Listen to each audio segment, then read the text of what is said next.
لکشندہ کے ساتھ چائے اور دیگر لوازمات ٹرالی میں سجا کر اسے لاؤنج میں لے جانے کا کہہ کر وہ خود عادلہ کے روم کی طرف بڑھی۔ میں تنگ آ چکی ہوں اس روز روز کی چیخ چیخ بک بک سے۔ میں عباس آپ کو کہہ دے رہی ہوں کہ اب مجھے اس قید خانے میں نہیں رہنا۔ عادلہ کی آواز سن کر لائبہ دروازے پر ہی رک گئی تھی۔ میں کتنی دفعہ تمہیں سمجھا چکا ہوں کہ اپنی زبان کو لگام دو، کنٹرول کرو اپنے جذبات پر۔ جیسا تم سوچ رہی ہو ایسا کبھی بھی نہیں ہونے والا۔ عباس بھائی کی بھی عادلہ سے زیادہ تیش بھری آواز ابھری تھی۔ مائی فٹ، میں بھی دیکھتی ہوں کہ کیا ہوتا ہے اس گھر میں۔ میں ایک پل بھی اب اس چار دیواری میں نہیں گزارنے والی۔ ہر کام میں آپ کی والدہ محترمہ سے اجازت درکار ہے۔ اٹھتے بیٹھتے ہنستے بولنے میں کھانے پینے میں ہر بات میں ان کا ٹوکنا لازمی ہوتا ہے۔ مائی گاڈ، یہ گھر ہے یا قید خانہ؟ پہلے سے زیادہ برا اور بدلحاظ انداز تھا۔ تم بھول رہی ہو کہ تم نے خود اس قید خانے میں آنے کو ترجیح دی تھی۔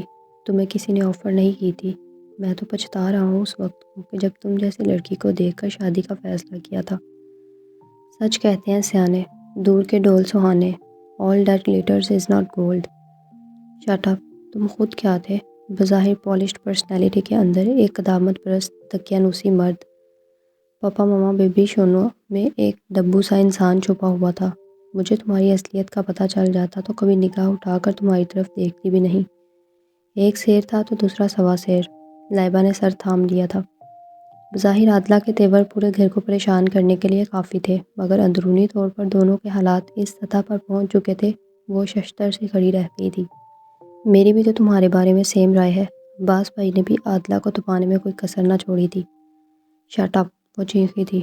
یو شٹ اپ، جواباً وہ زیادہ بلند آواز میں دھاڑے تھے۔ ساتھ میں زوردار تھپڑ کی آواز بھی سنائی دی تھی۔ لائبہ کا چہرہ پھک رہ گیا تھا۔ ایک پل کو اندر کی طرف خاموشی چھا گئی تھی، پھر اسی خاموشی میں آفاق کی روتی سسکتی آواز گونج اٹھی تھی۔ اب رونے دھونے کا یہ ناٹک بند کر کے اسے پکڑو۔ عباس بھائی کی آواز پر بھی کوئی رسپانس نہ ملا تھا۔ لائبہ نے گھبرا کر فوراً دروازے پر دستک دی تھی۔ میں کہہ رہا ہوں بند کرو یہ ڈرامے بازیاں۔ عباس بھائی کی دبی دبی آواز پر اس نے دروازے پر دستک دی تھی۔ 2 منٹ میں دروازہ کھل گیا تھا۔ عباس بھائی روتے سسکتے آفاق کو کندھے سے لگائے نمودار ہوئے تھے۔ چائے پر بابا جان آپ دونوں کو بلا رہے ہیں، اس نے خاموشی سے پیغام دیا تھا۔ یہ کیوں رو رہا ہے؟ لائیں اسے مجھے دیں۔ اس نے آفاق کو اس کے ہاتھوں سے لے لیا تھا۔ آپ دونوں کی آوازیں باہر تک آ رہی تھیں۔ ہو سکتا ہے لاؤنج میں موجود لوگ بھی متوجہ ہوئے ہیں۔ بہرحال آپ دونوں فوراً پہنچیں۔ وہ پیغام دے کر آفاق کو کندھے سے لگائے وہاں سے نکل گئی تھی۔ عباس چہرے پر عجیب بے بس تاثرات لیے واپس پلٹا تھا۔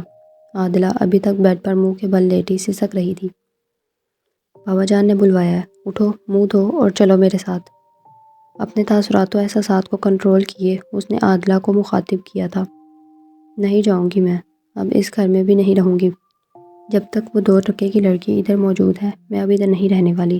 میسنی عیار، چال باز لڑکی، شکل مومنہ کرتوت کافرہ، اتنے ہی تمہیں اس کے درد اٹھتے ہیں تو کیوں مجھے لائے؟ اپنے دادا کی بات مان کر بیاہ لاتے اسے، اور وہ ایک نہیں 2 پھنسائے ہوئے ہیں۔ میں جانتی نہیں کہ تم لوگوں کے فیصلوں کو کاشفہ کے لیے تمہارے بھائی نے ایویں انکار نہیں کیا تھا۔ عباس نے بڑے ضبط سے اپنی مٹھیاں بھینچی تھی۔ عادلہ ایک شکی، منتقم مزاج اور جھگڑالو عورت کی تمام صفات سے مزین تھی، جسے گھر بسانے کے بجائے اپنی انا زیادہ عزیز تھی، جسے رشتوں کے تقدس کا کوئی احترام نہ تھا۔ بکواس بند کرو، نہ جانے یہ شک کی گرہ کیسے تمہارے ذہن میں پڑ گئی۔ تمہیں رشتوں کے تقدس کا کوئی پاس نہیں رہا۔ وہ میرے لیے عائشہ اور صبا جیسی ہے، بڑے ضبط سے وہ کہہ رہا تھا۔ یہ 3 سال بہت برداشت کر لیے میں نے، صرف اپنے والدین کی عزت کی وجہ سے تمہیں جھیل رہا تھا۔ اب میری برداشت ختم ہو چکی ہے۔ تم اٹھو ابھی میرے ساتھ چلو۔ امی تو جیسے جیسے ہمارے حالات سے واقف ہیں، آج بابا جان کو بھی پتہ چل جائے اور وہ بھی تمہارے جوہر اپنی آنکھوں سے دیکھ لیں۔ عباس نے بڑے غصے سے اس کا ہاتھ پکڑ کر کھینچا تھا۔ اس سے پہلے کہ وہ سنبھلتی وہ اسے کھینچتا ہوا سیدھا لاؤنج میں لیے چلا آیا تھا۔ عباس نے غم غصے سے اس کا ہاتھ پکڑ کر کھینچا تھا۔ اس سے پہلے کہ وہ سنبھلتی وہ اسے کھینچتا ہوا سیدھا لاؤنج کی طرف بڑھا۔ لاؤنج میں وہاں سب چائے پیتے، خشک میوہ جات سے لطف ہوتے، خوش گپیوں میں مصروف تھے۔ عباس اور اس کے ساتھ کھنچتی چلی آتی عادلہ کو دیکھ کر چونک گئے تھے۔ عباس نے لاؤنج کے دروازے میں آ کر اس کا ہاتھ چھوڑ دیا تھا۔ عادلہ اگر صوفے کی بیک نہ تھام لیتی تو یقیناً گر جاتی۔ وہ پہلے بھی دوپٹہ بے پرواہی سے ہی لیتی تھی، اب تو اور بھی گلے میں لٹک رہا تھا، جبکہ وہاں موجود شہوار، مہرونسا اور لائبہ تینوں کے دوپٹے سروں پر درست جمے ہوئے تھے۔ یہ کیا ہو رہا ہے؟ یہ کیا بدتمیزی ہے عباس؟ بابا جان کے لیے یہ بالکل غیر متوقع بات تھی۔ ایک دم اٹھ کھڑے ہوئے تھے اور ان کی وجہ سے باقی سب بھی۔ بات تو باقی لوگوں کے لیے بھی غیر متوقع تھی۔ مہرونسا بیگم کا دل دھک سے رہ گیا تھا۔ بیٹے کی ناآسودہ زندگی ان کے سامنے تھی، لیکن اس طرح بیوی کی طرف سے ملنے والی پریشانیوں پر وہ ماں کی آغوش میں منہ چھپا کر دل کا بوجھ ہلکا کر لیتا تھا۔ وہ اپنے تئیں گھر کے ماحول کو خراب کرنے سے بچانے کے لیے تمام کوششیں کر چکی تھی، مگر اب جس طرح عباس عادلہ کو گھسیٹ کر لے آیا تھا، انہیں لگا ان کے تمام سرتوڑ کوششیں بیکار ٹھہری ہیں۔ انہیں اپنا وجود بے جان سا ہوتا محسوس ہوا۔ یہ بدتمیزی نہیں بابا جان، ہمارے گھر کی اولین روایت رہی ہے کہ چھوٹی موٹی ہر چپکلش گھر کے کرتا دھرتا کے سامنے لائی جائے، اگر وہ ناکام ہو جائے تو گھر کے سربراہ کے سامنے معاملہ پیش کیا جائے۔ ان 3 سالوں کی روداد امی جان سے سن لیجیے گا، وہ بے خبر نہیں ہے۔ رہے باقی لوگ تو مجھے علم نہیں کہ وہ کس حد تک باخبر ہیں، تاہم میری ہر حال میں یہی کوشش رہی ہے کہ میرے بیڈ روم کی 4 دیواری سے بات باہر نہ نکلے۔ اگر آج نکلی ہے تو آپ کے پاس آیا ہوں۔ انتہائی ضبط سے کام لیتے عباس بھائی نے کہا تو وہاں موجود سبھی لوگوں کو گویا چند لمحوں کے لیے سانپ سونگھ گیا تھا۔ ہوا کیا ہے اور یہ کیوں رو رہی ہے؟ یہ علیحدہ گھر کی ڈیمانڈ کر رہی ہے۔ شہوار خوفزدہ سی بابا جان کا چہرہ دیکھنے لگی، جن کے چہرے کی حیرت لمحہ بلمحہ اضطراب میں بدل رہی تھی۔ سجاد بھائی کچھ باخبر تھے، مگر عباس بھائی کی بات سن کر وہ بھی گمسم سے رہ گئے تھے۔ مصطفیٰ تو سرے سے گھریلو حالات سے قطعی لا علم رہنے والا وجود تھا۔ اس کے لیے یہ ساری سچویشن ہی حیران کن تھی۔ کیوں؟ اس گھر میں کیا تکلیف ہے تم لوگوں کو؟ کچھ دیر بعد وہ سنبھلے تو بیٹے سے پوچھا تھا۔ مجھے کوئی تکلیف نہیں اور نہ ہی اس گھر سے کہیں جانا چاہتا ہوں، اور نہ ایسا ہوگا۔ تکلیف اس سے ہے، اس سے پوچھ لیں۔ مہرونسا بیگم بے دم سی ہو کر صوفے پر گریں تو شہوار نے گھبرا کر ان کا ہاتھ تھاما۔ آپ ٹھیک تو ہیں نا؟ اس نے ان کے ہاتھ مسلے تھے۔ مصطفیٰ مجھے کمرے میں لے جاؤ۔ ان کی لرزتی آواز پر مصطفیٰ نے فوراً ان کو سہارا دیا تھا۔ مصطفیٰ اور اماں جان کے جانے کے بعد عباس نے شہوار کو دیکھا۔ شہوار جاؤ، تم بھی اپنے کمرے میں جاؤ۔ وہ نہیں چاہتے تھے کہ شہوار عادلہ کے خیالات کے بارے میں جان کر تکلیف کا شکار ہو۔ بیٹھو تم دونوں۔ شاہ زیب صاحب کے کہنے پر عباس صوفے پر بیٹھ گیا تھا۔ بہو تم بھی بیٹھ جاؤ، انہوں نے دوبارہ ٹوکا تو عادلہ کو بھی موقع کی نزاکت کا احساس ہوا۔ بہرحال وہ شاہ زیب صاحب کی شخصیت کے سامنے خاصا دبتی اور ڈرتی تھی۔ وہ دوپٹہ درست کرتی دوسری طرف جا کر بیٹھ گئی تھی، مگر انداز اب بھی خاصا بگڑا ہوا تھا۔ تم دونوں جاؤ اپنی ماں کو دیکھو اور دروازہ بند کرتے جاؤ۔ مصطفیٰ کو ادھر آنے سے منع کر دینا۔ لائبہ اور سجاد کو بھی جانے کا کہہ کر وہ آرام سے صوفے پر بیٹھ چکے تھے۔ اب بتاؤ کیا معاملہ ہے؟ شاہ زیب صاحب خود کو خاصا سنبھال چکے تھے۔ عباس پڑا بیٹھا تھا۔ شہوار سے متعلق عادلہ کے شکوک و شبہات سمیت علیحدہ گھر لینے کی ضد تک سب بیان کر ڈالا تھا۔ دیکھو بہو، عباس علیحدہ نہیں ہوگا، یہ طے ہے۔ اب تم اپنے ذہن کو کلیئر کر لو کہ شہوار سے متعلق جو تمہارے خیالات ہیں وہ بھی تفصیلاً واضح کر دیتا ہوں کہ شہوار اس گھر کی بیٹی ہے، اس کی وہی حیثیت ہے اس گھر میں جو عائشہ اور صبا کی ہے۔ تبندہ بھی ہماری بہن ہے۔ تمہارا یہ 2 ٹکے کا تانا دینا یہ تمہاری کم ظرفی ہے، اور دھیان سے بات سن لو۔ مصطفیٰ اور شہوار سے متعلق تانے بازی کی تو ہم بھی بہت اچھے سے جواب دینے کی قابلیت رکھتے ہیں۔ جب ایک بہن کی طرف سے سکھ نہ ملے تو دوسری سے کیسے امید کی جا سکتی ہے؟ پھر بھی تمہارا اپنی بہن کا پرپوزل دینا ایک اہم بات تھی۔ ہم نے غیر جانبداری سے فیصلہ مصطفیٰ پر چھوڑا تھا، اس نے انکار کر دیا، معاملہ ختم۔ اب اس بات کا ایشو بنا کر تم یوں زبان درازی پر اتر آئی ہو تو ہم اس معاملے کو حل کرنا بھی جانتے ہیں۔ بڑے غصے سے انہوں نے عادلہ پر حقیقت واضح کی تھی۔ مجھے آپ کی طرف سے یا آپ کے بیٹے کی طرف سے کوئی ایکسکیوز نہیں سننے۔ میں علیحدہ ہونا چاہتی ہوں، ورنہ دوسرا آپشن بھی ہے، اب میں اپنے والدین کے گھر چلی جاؤں گی، اور یہ میرے لیے زیادہ بہتر ہے۔ وہ خود کو خاصا سنبھال چکی تھی۔ اب 2 بدو جواب دیا تو شاہ زیب صاحب کافی دیر تک اس کی بد لحاظی پر اسے دیکھتے رہے۔ تم میری نرم مزاجی کا ناجائز فائدہ اٹھا رہی ہو لڑکی۔ تم ہماری بہو ہو، اتنی جرت تو ہماری بچیوں کو بھی نہیں ہے کہ وہ ہمارے سامنے یوں زبان کھولیں۔ شہوار اور لائبہ تمہارے سامنے ہیں، ہم نے ان کے ہنسنے بولنے پر پابندی نہیں لگائی، ہر طرح کی آزادی دی ہے۔ باہر آنے جانے کی، کھانے پینے، لوگوں سے ملنے ملانے، ہر طرح کی آزادی ہے۔ ہماری بچیوں نے ہم سے کبھی شکایت نہیں کی۔ یہ گھر ان کے لیے قید خانہ یا حبس بے جا ہے۔ وہ کیسے کر سکتی ہیں؟ ساری پابندیاں تو مجھ پر ہیں۔ عادلہ کی بد لحاظی پر عباس نے انتہائی نفرت سے اسے دیکھا تھا۔ اچھی بھلی زندگی عذاب بنا کر رکھ دی تھی اس عورت نے۔ اب وہ خود بھی ایک فیصلہ چاہتا تھا، آر یا پار۔ عباس تمہاری پسند سے یہ رشتہ کیا گیا تھا، ورنہ ہم کیا چاہتے تھے تم بے خبر نہ تھے۔ اگر تمہاری بیوی کے ذہن میں شہوار بیٹی کے متعلق شکوک و شبہات تھے تو اس کو ایشو بنانے کی بجائے آرام و سکون سے ہینڈل کرتے۔ انہوں نے اپنے بیٹے کو ہی تنبیہ کی۔ بابا میں 3 سالوں سے یہ سب برداشت کر رہا ہوں اور کس طرح ہینڈل کرتا۔ مجھے تمہارا طریقہ کار قطعی پسند نہیں آیا۔ اگر تمہارے درمیان کوئی جھگڑا چل رہا تھا تو ابھی تمہیں چاہیے تھا کہ آرام و سکون سے معاملہ مجھ تک لاتے۔ یوں ایک دم بیوی کو لے کر سب کی موجودگی میں چلے آنا، میں اسے مردانگی نہیں سمجھتا۔ تم اچھی طرح جانتے ہو کہ ہمارے خاندان میں عورت ذات کے ساتھ کبھی زیادتی کا سلوک نہیں کیا گیا، چاہے وہ بیوی ہو، بیٹی ہو یا بہن۔ عباس نے بے-چارگی سے باپ کو دیکھا جو اسے ہی مورد الزام ٹھہرا رہے تھے۔ تمہارے بھائی، بھاوج، ماں، سب نے کیا سوچا ہوگا تمہیں بیوی کو اس طرح لے کر آتے دیکھ کر۔ انہوں نے عباس کو شرمندہ کر دیا تھا۔ میں معافی چاہتا ہوں بابا جان، مگر اس وقت یہ باتیں ہی ایسی کر رہی تھی کہ مجھے ایک دم غصہ آ گیا تھا۔ عباس نے فوراً اپنی غلطی قبول کر لی تھی۔ غصے کو پچھاڑنا ہی اصل مرد کی مردانگی ہے عباس۔ خیر، تم بیوی کو لے کر کمرے میں جاؤ، ہم اس معاملے پر سوچتے ہیں۔ تمہیں چاہیے تھا کہ پہلے ہمارے پاس آتے تو صورتحال اتنی بگڑ نہ چکی ہوتی۔ اور بہو، عباس کو کہتے ہوئے انہوں نے عادلہ کو دیکھا تھا، تم ہماری بیٹی ہو، یہ اگر تمہارے ساتھ کوئی زیادتی کرے گا تو ہم ہر طرح کا انصاف کریں گے، تمہارا ساتھ دیں گے۔ ہم روایت پرست، زبان پر جان دینے والے لوگ ہیں، مگر تم جو اعتراضات اور الزامات شوہر پر لگا رہی ہو وہ بالکل ناجائز ہیں۔ شہوار کی حیثیت اس گھر میں بیٹی جیسی ہے اور ہم قطعی گوارہ نہیں کریں گے کہ تم اس کے متعلق کوئی غلط بات کرو۔ انہوں نے دو ٹوک انداز میں عادلہ کو بھی کہا تھا۔ عادلہ نے ایک دم تنفر سے سر اٹھایا، چاہے وہ سچ ہی کیوں نہ ہو۔ کیا یہ جھوٹ ہے کہ مجھ سے شادی سے پہلے آپ لوگوں کا خیال عباس اور اس کی شادی کا تھا؟ خیال ظاہر کرنے اور عملی جامہ پہنانے میں بہت فرق ہوتا ہے بہو، یہ ہمارے بزرگوں کا خیال تھا، ہمارے بچوں کا نہیں۔ تم اس گھر میں بہو کی حیثیت سے عباس کی بیوی بن کر رہ رہی ہو، اس حقیقت کو کیوں کر جھٹلا سکو گے تم؟ عادلہ کی بات پر اپنے آپ پر کنٹرول کرتے وہ ایک دم غصے سے گویا ہوئے تھے۔ ہم اگر چاہتے تو عباس کی پسند کو جھٹلا کر اپنے باپ کی خواہش کو سر آنکھوں پر رکھ لیتے، لیکن ہمیں اپنے بیٹے کی خوشی عزیز تھی، اس لیے تمہیں بیاہ کر لائے۔ تم ہمارے پوتے کی ماں ہو اور خاندان کی بڑی بہو ہو، اور بیٹی بھی۔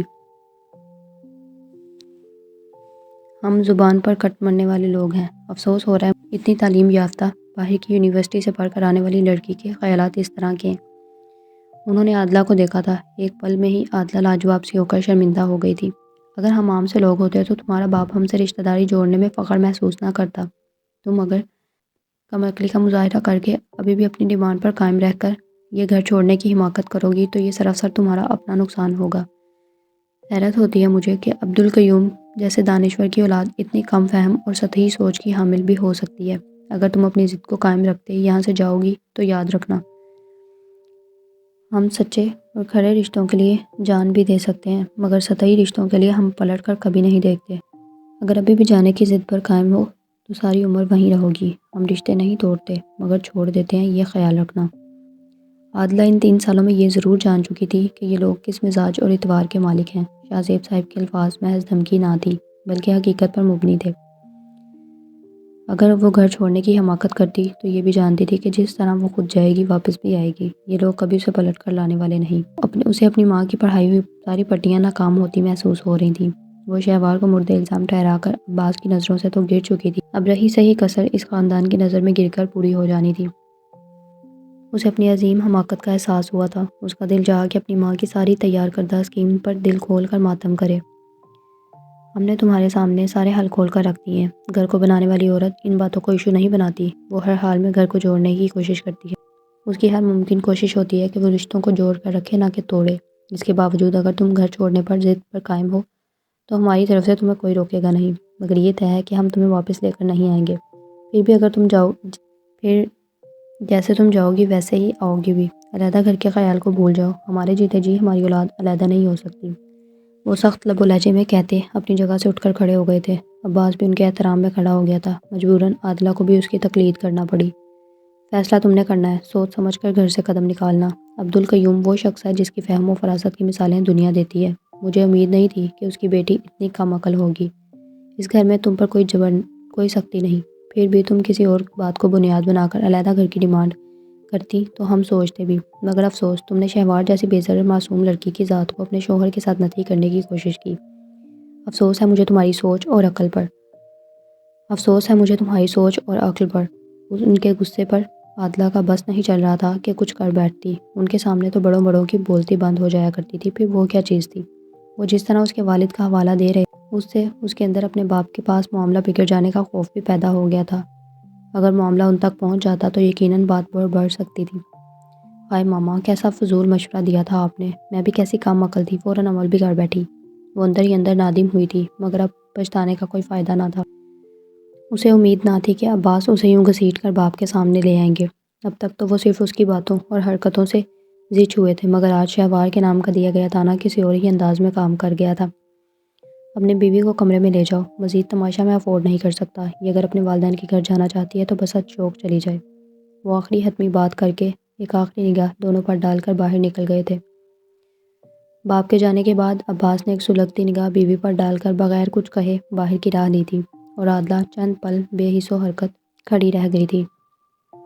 اسے گمان تھا کہ عباس اس کی حرکتوں اور تانوں سے گھبرا کر ہمیشہ کی طرح معاملے کو دبانے کی کوشش کرے گا، اور وہ اس کی اسی کمزوری کا فائدہ نہ صرف اسے مجبور کرے گی کہ وہ اپنے والدین کے سامنے علیحدہ گھر کا مطالبہ کرے، بلکہ اس طرح وہ اپنے دل میں موجود شوہر کے خلاف کینہ باہر نکالتے عباس کو اس حد تک ذہنی ٹارچر کرے گی کہ شہوار خود ہی یہ گھر چھوڑ کر چلے جانے پر مجبور ہو جائے۔ مگر واہری قسمت، ان کی ساری بازی انہی پر الٹا دی گئی تھی۔ ہائے، بہت برا کیا عادلہ نے، ان 3 سالوں میں اس عورت نے ایک لمحہ بھی سکھ کا نہ گزارنے دیا میرے عباس کو۔ اس کی صورت دیکھتی ہوں تو دل میں حوق سی اٹھتی ہے۔ میں اندر ہی اندر پردے ڈالتی رہی، عباس کو ہی سمجھاتی رہی کہ اب جیسی بھی ہے بیوی ہے اس کی، نباہ کرے، مگر اس لڑکی نے اپنی کرنی کر کے دکھائی۔ میں اسی دن سے ڈرتی تھی۔ مہرالنساء بیگم کے آنسو تھے کہ خشک ہی نہیں ہو رہے تھے۔ مصطفیٰ حیرت زدہ ماں کی ساری باتیں سن رہا تھا۔ وہ 2 سال پہلے پاکستان لوٹا تھا۔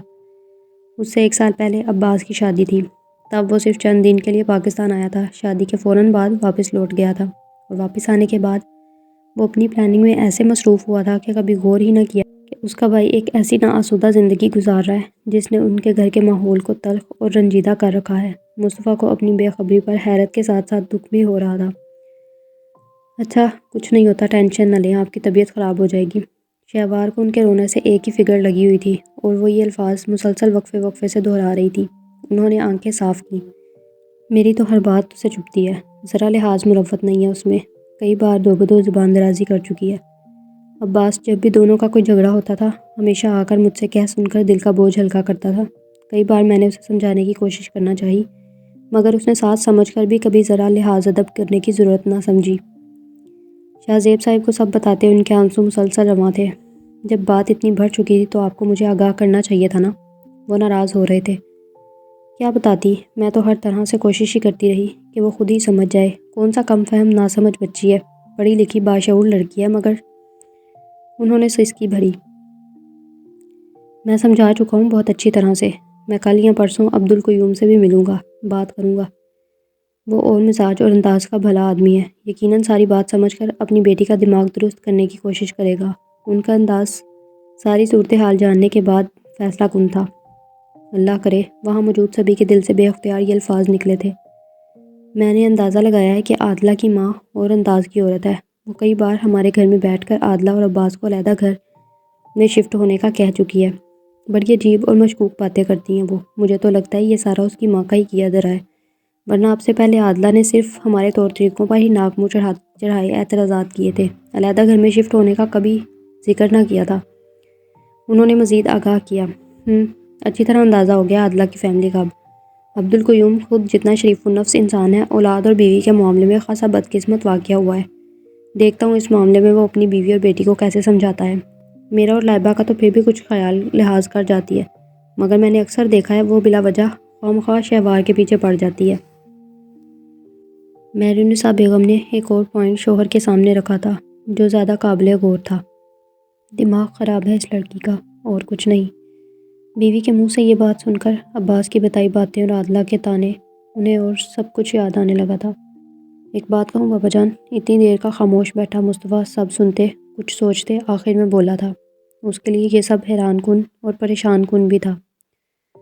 ہاں کہو، آپ عباس بھائی کو علیحدہ کر دیں، اگر بھابھی علیحدہ ہونا چاہتی ہیں تو کوئی مذائقہ بھی نہیں۔ ہمارے پیش نظر عباس بھائی کی زندگی ہے، اور اگر وہ اس طرح خوش رہ سکتے ہیں تو اس میں کوئی حرج بھی نہیں۔ ان کی خوشی کے بدلے یہ سودا مہنگا تو نہیں؟ مصطفیٰ نے آرام سے اپنی بات مکمل کی تھی۔ بہت اچھا مشورہ دیا ہے تم نے۔ آج اگر عباس کو علیحدہ کرتا ہوں تو کل کو یہ سجاد اور لائبہ کو ہمارے ساتھ رہنا کھٹکے گا، اور جب تمہاری شادی ہوگی تمہاری بیوی بھی یہ ڈیمانڈ کرے گی، پھر وہ ایک دم غصے میں آئے تھے، بڑے طنز سے جواب دیا تھا، نہیں ماموں جان، یہ گھر چھوڑ کر کہیں نہیں جانے والی میں، ہمیں ادھر ہی رہنا ہے، بھلے عباس بھائی کو علیحدہ کریں یا نہ کریں۔ اور رہ گیا مصطفیٰ تو ہم اس کی بیوی ہی اپنی ڈھونڈیں گے کہ جو ہمارے ساتھ رہے، ہمارے طور طریقوں کے ساتھ زندگی گزارنے کا سلیقہ ہو۔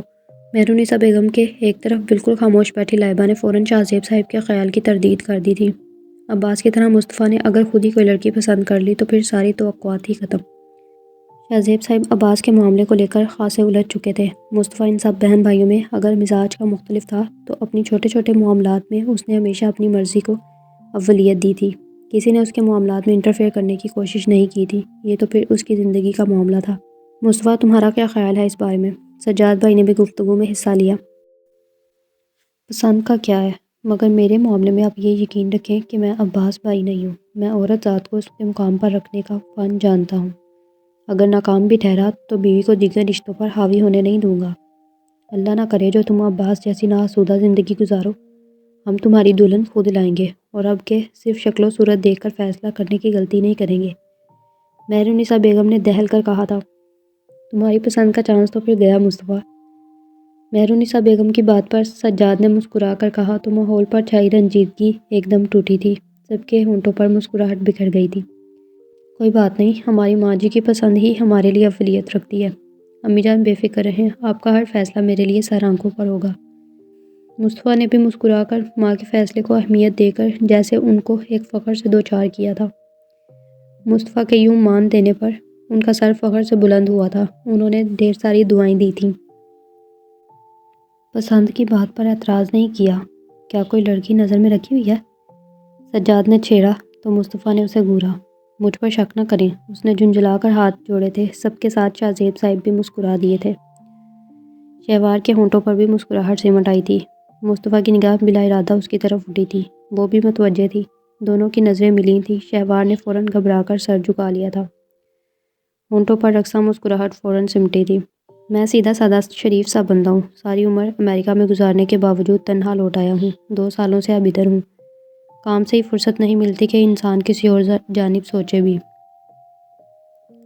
ماں جی نوٹ کر لیں، اگر اس کو فرصت ملے تو یہ ادھر ادھر تانک جھانک ضرور کرے گا۔ سجاد نے فوراً پوائنٹ پکڑا تھا۔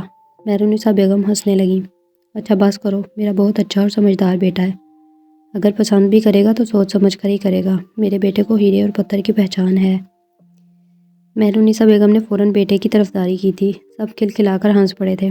بہت ہو گئی باتیں، اب اپنے کمروں میں جاؤ تم لوگ، میں اب آرام کرنا چاہتا ہوں۔ وہ کرسی سے اٹھ کر کھڑے ہوئے تھے۔ مہرونیسا بیگم بستر پر بیٹھی ہوئی تھی، ان کے دائیں بائیں شہوار اور لائبہ تھی، جبکہ سائیڈ صوفے پر مصطفیٰ اور سجاد تھے۔ باپ کے حکم پر وہ چاروں ماں باپ کو اللہ حافظ کہتے اپنے اپنے کمروں کی طرف چال دیے تھے۔ آپ نے کیا سوچا ہے پھر اس معاملے پر؟ شاہ زیب صاحب بستر پر آئے تو مہرونیسا بیگم نے دریافت کیا۔ چند دن دیکھو یہ عادلہ کیا کرتی ہے، اگر میری زبان کا اثر ہو گیا اس پر تو ماں باپ کے گھر جانے کی غلطی نہیں کرے گی، اگر کرے گی بھی تو ہم معاملے کو سلجھانا جانتے ہیں، تم فکر مت کرو۔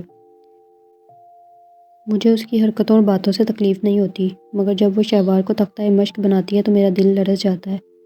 بن باپ کی بچی اس کا ہر حکم بلا چونچنا کیے مانتی ہے، آدھی رات کو بھی وہ اسے کوئی کام کہے تو فوراً کر دیتی ہے، مجھے بڑی تکلیف اور شرمندگی ہوتی ہے۔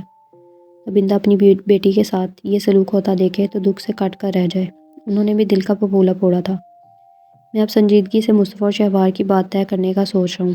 آپ کل گاؤں جا تو رہی ہیں، ابا جی سے بھی بات کیجیے گا، تبندہ سے بھی باقاعدہ رائے اور مرضی دریافت کر لیں۔ اب میں چاہتا ہوں کہ لوگوں میں باقاعدہ اس رشتے کا اعلان کر دیا جائے تاکہ عادلہ جیسے لوگوں کی زبان بند ہو جائے۔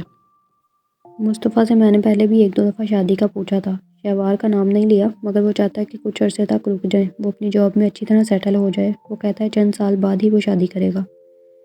چلیں ہم نسبت طے کر دیتے ہیں، آپ کا کیا خیال ہے؟ میں نے تو نکاح کا ہی سوچا ہوا ہے، سچی بات ہے آج کل کے لڑکوں کا کوئی اعتبار نہیں، بھلے ہماری اولاد ہے، مگر کوئی عادلہ جیسی مل گئی تو پھر مصطفیٰ بھی کسی کام کا نہیں رہے گا۔ یہ بھی نیک خیال ہے، مگر ذہن میں رکھیں کہ شہوار بیٹی کا 4th ایئر ہے، بہت قیمتی سال ہے اس کا، یہ ہماری پلاننگ تو بس ہم تک ہی رہے، تبندہ اس کی ماں ہے، اس کے بارے میں ہر طرح کے فیصلے کا اختیار رکھتی ہے، وہ جو بھی فیصلہ کریں گی ہمیں ماننا تو ہے۔ جی، مہرونیسا بیگم نے سر ہلا دیا تھا۔ آپ کل جاتے ہی ابا جی اور تبندہ دونوں سے رائے لے لیجیے گا، اب میں اس معاملے میں قطعی تاخیر نہیں چاہتا، انہوں نے فیصلہ سنایا تھا۔ جی ضرور، جیسا آپ کہیں، مہرونیسا نے فوراً تائید کی تھی۔ آ جاؤ۔ انا نے کمرے کے دروازے پر دستک دی تو ماما کی آواز پر اندر داخل ہوئی تھی۔ کیا کر رہی ہیں؟ وہ جویلری باکس اپنے سامنے بیڈ پر پھیلائے غور و فکر میں مصروف تھیں۔ انا کو آتے دیکھ کر مسکرائیں۔ اچھا ہوا تم آ گئیں، یہ دیکھو یہ زیور کیسا ہے؟ انہوں نے ہاتھ میں تھما گلوبند اس کی طرف بڑھایا تو انا نے تھام لیا۔ بہت پیارا اور نفیس سیٹ تھا، خاصا بھاری بھرکم تھا۔ بہت پیارا، میں نے یہ احسن کی دلہن کے لیے پچھلے سال خریدا تھا۔ ساتھ میں کنگنوں اور چوڑیوں کے یہ سیٹ بھی ہیں، خالص گولڈ کے ہیں، ساتھ میں وائٹ گولڈ اور نگینوں کا کام ہے، بہت مہنگے تھے یہ سیٹ۔ انہوں نے اسے کنگنوں اور چوڑیوں کے باکسز بھی کھول کر پکڑائے تو انا دیکھ کر مبہوت ہوئی۔ ماما کتنا کمال کا ڈیزائن ہے ان کنگنوں کا، روشنی کی کلائیوں میں سج کر بہت پیارے لگیں گے۔ میں سوچ رہی ہوں آج کل میں روشنی کو ساتھ لے جا کر جویلر کے پاس چکر لگاؤں، شادی سے پہلے تک یہ ہم کام نمٹ جائیں۔ باقی تیاری تو تم نے ہی روشنی کے ساتھ مل کر کرنی ہے، میری اور بھی بڑی ذمہ داریاں ہیں، شاپنگ کا شعبہ تم اور روشنی سنبھال کر زیور دوبارہ باکس پہ رکھتے، انہوں نے کہا تو انا کو ایک دم یاد آیا تھا۔ شادی کی ڈیٹ فکس کرنے کا کیا رہا؟ کب تک کا ارادہ ہے؟ ارادہ تو نیک ہے، اگلے ماہ کی کوئی بھی ڈیٹ رکھ لیتے ہیں، میں تو بس تمہارے پاپا کا منہ دیکھ رہی ہوں کہ کب تک فری ہوتے ہیں۔ اگلے ماہ؟ انا حیرت سے چینک رہی تھی۔ مگر ماما یہ تو تیاری کرنے کے لیے بہت کم ٹائم ہے، میری اپنی اتنی ٹف پڑھائی ہے، میں کیسے وقت نکال پاؤں گی؟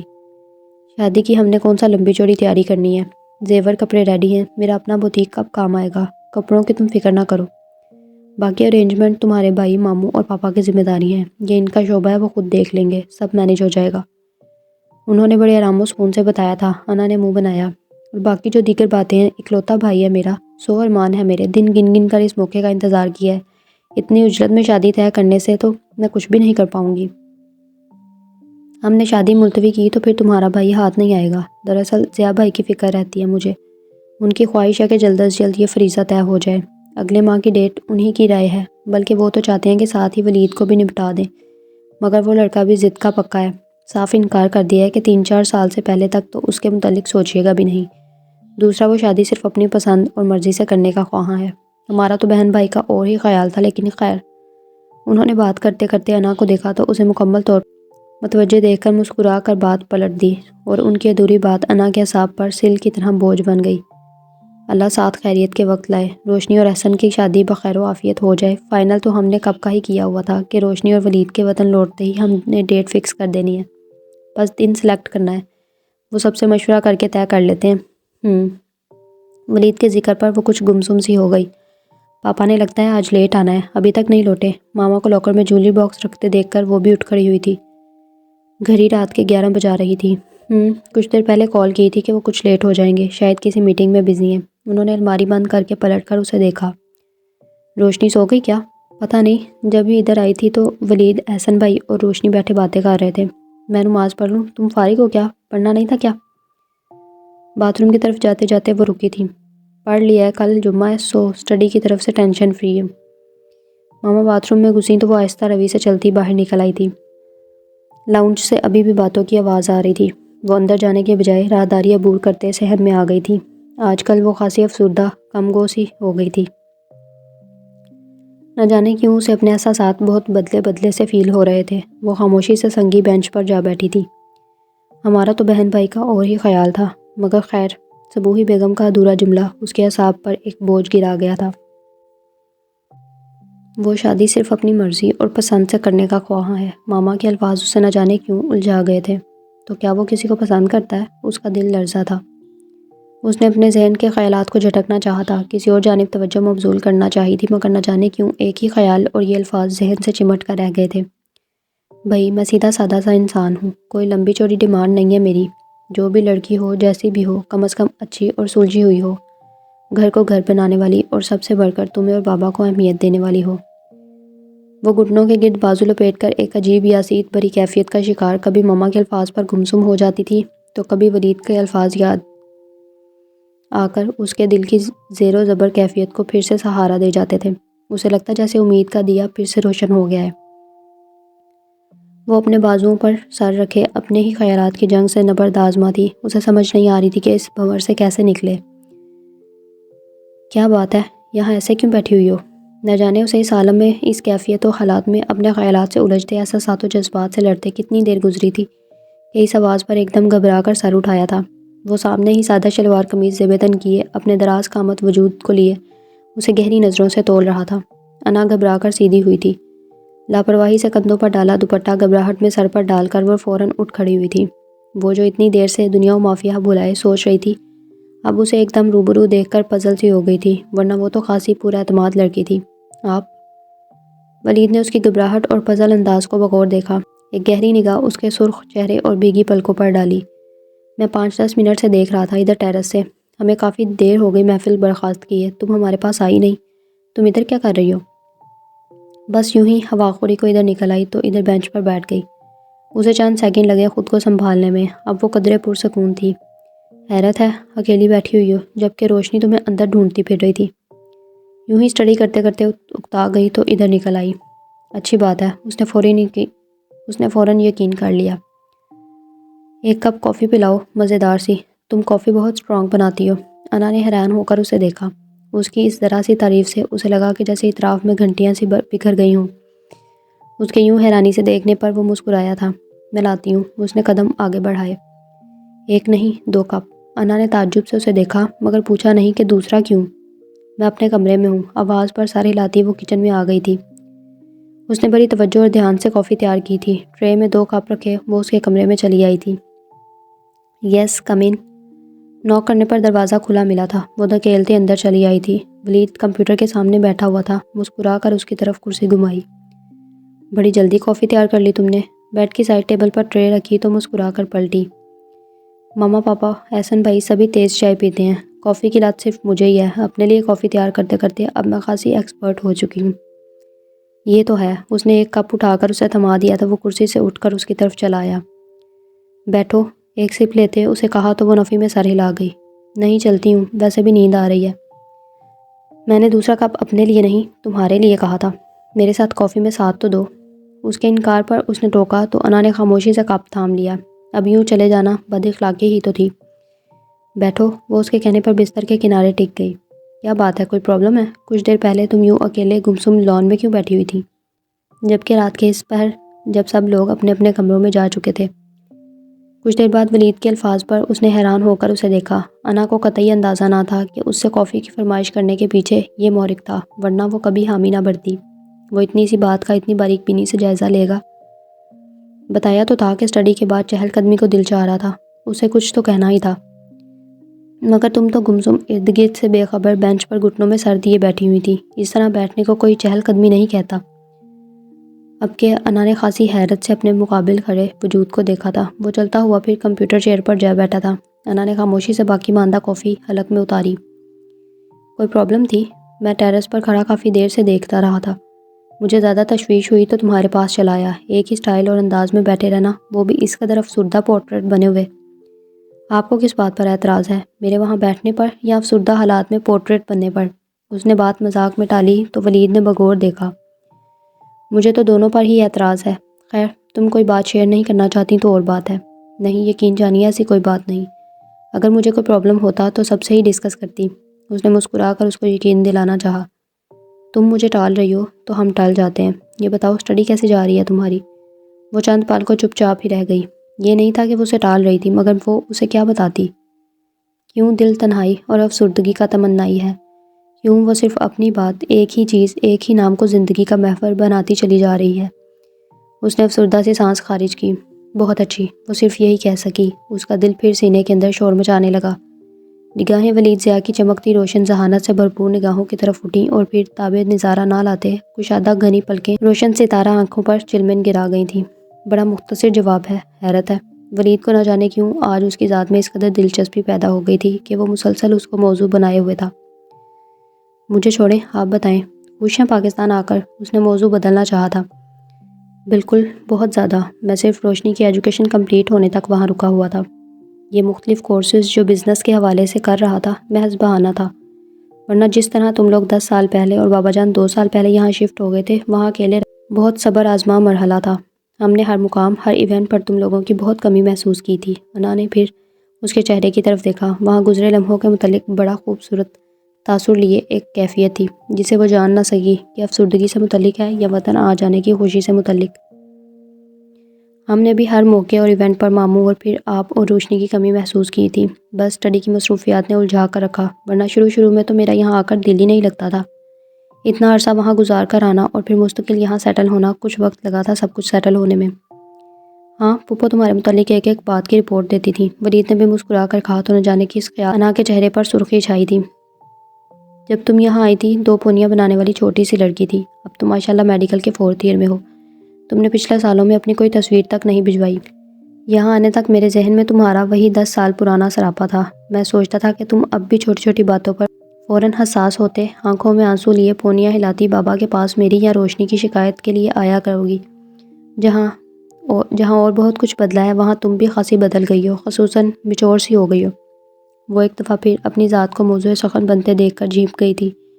دہکتے رخساروں کی لالی میں ایک دم اضافہ ہوا۔ ولید نے بڑی دلچسپی سے اس کے رنگ بدلتے چہرے کو دیکھا تھا۔ کافی ٹائم ہو گیا ہے، چلتی ہوں میں اب۔ اس سے پہلے کہ بات مزید بڑھتی، وہ فوراً اٹھ کھڑی ہوئی تھی۔ کافی کے لیے شکریہ، تم واقعی بہت اچھی کافی بناتی ہو۔ اس نے آگے بڑھ کر اس کے ہاتھ سے خالی مگ لیا تو اس کی تعریف پر مسکرا دی۔ اسے لگا وہ، جو کچھ دیر پہلے اپنی ذات میں الجھ رہی تھی، گمسم نہ جانے کس چیز پر افسردہ ہو رہی تھی، ولید کی باتوں سے اس کی ساری فرسٹریشن ختم ہو گئی تھی۔ ذہن و دل پر جو ایک بوجھ تھا وہ اتر گیا تھا۔ ٹرے میں دونوں مگ رکھ کر وہ دروازے کی طرف بڑھی تھی۔ اللہ حافظ اینڈ شب بخیر۔ دروازے کے پاس رک کر پلٹ کر دیکھا تو وہ اپنی جگہ براجمان اسے دیکھ رہا تھا۔ اس کے کہنے پر مسکرا کر سر تسلیم خم کیا تھا۔ Same to you. اس کے انداز اور لبوں پر کھلتی مسکراہٹ پر انا کو اپنا دل دھڑکتا محسوس ہوا تھا۔ شکریہ، وہ کہہ کر کمرے سے فوراً نکل آئی تھی۔